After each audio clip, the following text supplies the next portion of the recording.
या my dear lovely students, I hope you doing well in your studies. So आज का जो हमारा टारगेट है वो important question of Nazism and the rise of Hitler. Okay, so the question number 1 is the सीज of the second world war were sown in the treaty of Versailles. यहाँ पे मैं 11 क्वेश्चन है मेरे पास, एक एक करके सबको डिस्कस करेंगे हम। ठीक है, सो क्वेश्चन नंबर 1 है कि जो सीड्स बोए, जो बीज बोए गए थे सेकेंड वर्ल्ड वॉर में ट्रीटी ऑफ वर्साइल के, वो कैसे मतलब सेकेंड वर्ल्ड वॉर उसकी वजह से हुई थी, उस पर कमेंट करना है इस स्टेटमेंट के ऊपर।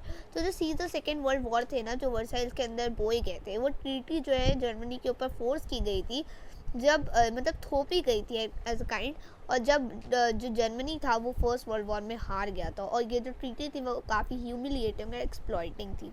सो ये आप लिखेंगे क्वेश्चन नंबर 1 में। Done. Question number 2, explain the role of women during the Nazi society. तो इसमें आप लिखेंगे कि women's were inform to be good mothers, उन्हें अच्छी माँ बनने के लिए कहा जाता था, और देखा जाता था कि वो हमेशा नेक्स्ट जनरेशन को बर्थ देती थी आर्यंस के लिए। वो only seen as being give to birth the next generation of Aryans. They were to perform household chores and become good wifes. No women were allowed in military और industries in the Nazi Germany. कोई भी allowed नहीं था कि वो Nazi Germany में मतलब military force के अंदर वहाँ पे भी अपना रोल निभा सकें। तो ऐसा कुछ नहीं था, बस उन्हें गुड वाइफ्स बनना होता था, अच्छी माँ बनना होता था, और आयरन के नेक्स्ट जनरेशन को बर्थ देना होता था। This question will be of 3 marks. Done. Next question है, who were the main target of mass killing during Nazi regime. तो नाजी के रिजाइम में कौन था जिसका मास किलिंग पे मतलब ना बहुत ज़्यादा वो था, मतलब मास किलिंग चलती थी किसके टाइम पे। तो मतलब मास किलिंग का मेन टारगेट कौन था, तो थे वो ज्यूइश, जर्मनी के black people living in Germany, physically और मेंटली इल पर्सन। जो ज्यूज़ होते थे, आपने चैप्टर पढ़े हैं, आपको अच्छे से पता होगा ज्यूज़ से कितनी बड़ी दुश्मनी थी उसकी, और जो जर्मन के ब्लैक पीपल होते थे उनसे, और जो फिजिकली और मेंटली इल होते थे उनसे। ये अनडिज़ायरेबल पर्सन थे हिटलर के लिए, जिन्हें वो मारना चाहता था। Okay, this question will be of 3 marks. Next question number 4, mark allied powers on political world map. मैंने इसमें कुछ मैप क्वेश्चंस भी इंक्लूड किए हैं। तो आपका एक क्वेश्चन है एलाइड पावर्स को मार्क करने के लिए आ सकता है पॉलिटिकल मैप पर, तो आप मार्क कर देना। इसमें कोई या तो आपका मैप पे शेडेड रीजन आ जाएगा कि इस रीजन को, पर्टिकुलर रीजन को मार्क करो, या फिर ऐसे आ सकता है कि आप जो है नेम आ सकता है उस रीजन का, या कोई हिंट दे सकता है उस कंट्री से कि इस में मार्क करो। तो ऐसे आपको मार्क करने के लिए आएगा। So you have to mark. Okay, so यहाँ पे आपको एलाइड पावर मार्क करने के लिए दे दिया है मैंने। यहाँ पे कंट्री मेंशन नहीं किया, वहाँ पे कंट्री मेंशन होगी। Next question number 5, explain any 5 major adopted by Hitler to establish dictatorship in Germany. कौन कौन से मेजर्स लिए थे हिटलर ने जर्मनी में अपनी डिक्टेटरशिप को एस्टेब्लिश करने के लिए। सो द मेजर्स वर, क्या क्या मेजर लिए थे उसने, सिविक राइट्स को सबके सस्पेंड कर दिया था। कौन सा लॉ लगा के, फायर डिक्री। जो और जो सोशलिस्ट डेमोक्रेट्स और कैथोलिक्स थे उन्हें अरेस्ट कर लिया था, और जो फेमस एनेबलिंग एक्ट था उसे पास किया था 3 मार्च को। ये बहुत इंपॉर्टेंट है, अगर ये डिक्टेटरशिप को कैसे उसने एस्टेब्लिश किया था, तो आपको एनेबलिंग एक्ट तो लिखना ही लिखना है, साथ में फायर डिक्री भी लिखना है, क्योंकि fire decree is the first step जो उसने लिया था डेमोक्रेसी को रिमूव करने के लिए। एंड देन एनेबलिंग एक्ट वो लेकर आया था, जिससे उसके पास सारी पावर्स आ गई थी और डिक्टेटरशिप जर्मनी से रिमूव हो गई। ओके, तो क्वेश्चन नंबर 5 भी डन हो गया। नेक्स्ट है हमारा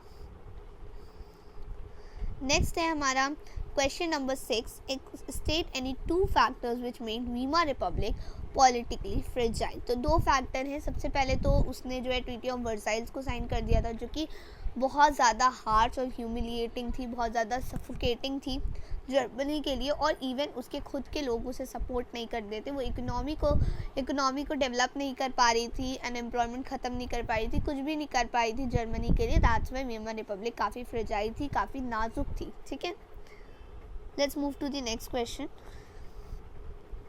क्वेश्चन नंबर 6 भी होगा। Question number 7, major countries in second world war and allied power locate on political map. Major country कौन सी थी जो कि सेकेंड वर्ल्ड वॉर के अंदर थी अलाइड पावर में, उसे हमें पॉलिटिकल मैप पर मार्क करना है। तो यहाँ पे हमें हिंट दे दिया है कि एक ऐसी कंट्री को मार्क करो जो कि सेकेंड वर्ल्ड वॉर में एक अलाइड पावर थी, मतलब वो मेजर कंट्री थी, तो उसको आपको मार्क करना है पॉलिटिकल वर्ल्ड मैप पे। तो कौन सी थी उसका आपको पता है, रशिया थी। तो 1 मार्क में आएगा क्वेश्चन, मार्क कर देना Russia. Question number 8, what do you understand by genocidal war in Germany. तो गेनोसाइडल वॉर से आप क्या समझते हैं जर्मनी के अंदर। तो गेनोसाइडल वॉर क्या होता है कि गेनोसाइडल वॉर ने मास किलिंग ऑफ पीपल होते हैं। मास किलिंग, गेनोसाइडल फॉर सबसे पहले आप लिख देंगे killing on large scale leading to destruction on large section of people. फिर इसमें कौन कौन को किसको किसको मारा था? जर्मनी, हिटलर नहीं, in Germany the number of people killed included 6 million Jews, 2 lakh gypsies, 1 million Polish civilians, 70,000 Germans who were considered mentally and physically disabled.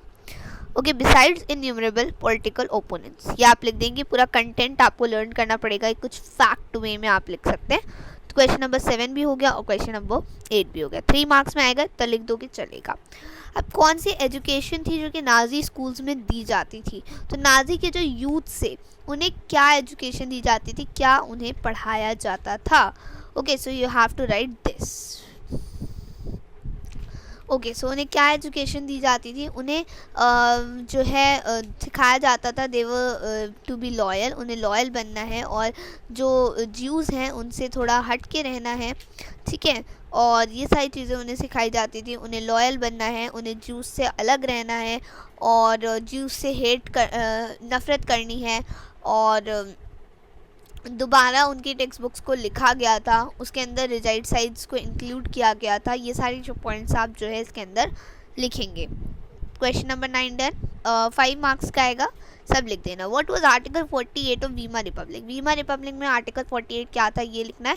तो आर्टिकल 48 यही था कि अगर कभी भी कोई ऐसी एमरजेंसी सिचुएशन आएगी जर्मनी के अंदर, तो वहाँ पे जो गवर्नमेंट है वो जो है पीपल के राइट को सस्पेंड कर सकती है। ये था वीमर रिपब्लिक के अंदर आर्टिकल नंबर 48, ठीक है। Question number 10 is also done. Question number 11.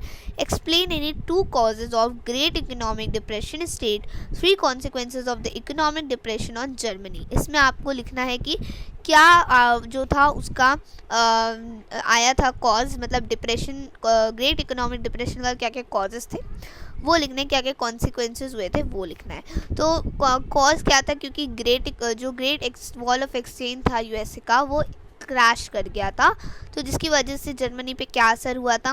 Factories बंद हो गई थी, वर्कर्स की जॉब चली गई थी और उन्हें रिड्यूस मतलब जो वेजेस थी वो कम करके मिलती थी। अनएम्प्लॉयमेंट बहुत बढ़ गया था। यूथ्स जो होते हैं यानी जो युवा लोग थे वो क्रिमिनल एक्टिविटीज़ में इन्वॉल्व हो गए थे और लूटिंग स्टार्ट कर दी थी। सो हाँ, बस इतना ही होगा। That's for today's video. I hope आपको ये सारे क्वेश्चन अच्छे से समझ आए हों। इसके बाद आप एनसीईआरटी सोल्यूशन तो ज़रूर से करना। हाँ, और इसके एनसीईआरटी सोल्यूशन अगर आपको चाहिए हो एज द शॉर्ट आंसर्स, तो आप मुझे कमेंट बॉक्स में do tell me in the comment section, तो मैं उसे भी अपलोड कर दूँगी इन द शॉर्ट फॉर्म। और अगर एक्सप्लेनेशन चाहिए हो तो वो भी बता देना। है that's for today's video. I hope आपको पसंद आया। इन क्वेश्चन को ज़रूर प्रैक्टिस करना, ये डिफरेंट सैम्पल पेपर से उठाए हुए क्वेश्चन है एंड आई होप एक ना एक तो एग्ज़ाम में ज़रूर आएगा। ओके, वीमर रिपब्लिक को अच्छे से पढ़ लेना और ट्रीटी ऑफ वर्साइल्स क्या था वो अच्छे से देख लेना, उसके इफेक्ट्स क्या थे, वीमर रिपब्लिक को क्या क्या प्रॉब्लम्स फेस करनी पड़ी थी। This question is also important, क्या क्या प्रॉब्लम फेस करनी पड़ी थी। एंड या अगर आपको कोई और ऐसा क्वेश्चन लगता हो जो कि इम्पॉर्टेंट हो सकता था और मैं इंक्लूड करना बाई चांस भूल गई हूँ, तो do tell me in the comment section which will help other students. Okay, I hope अच्छे से हो गया हो, इसको प्रिपेयर कर लेना एंड मिलते हैं अपने नेक्स्ट वीडियो में। Take care, bye, have a nice day.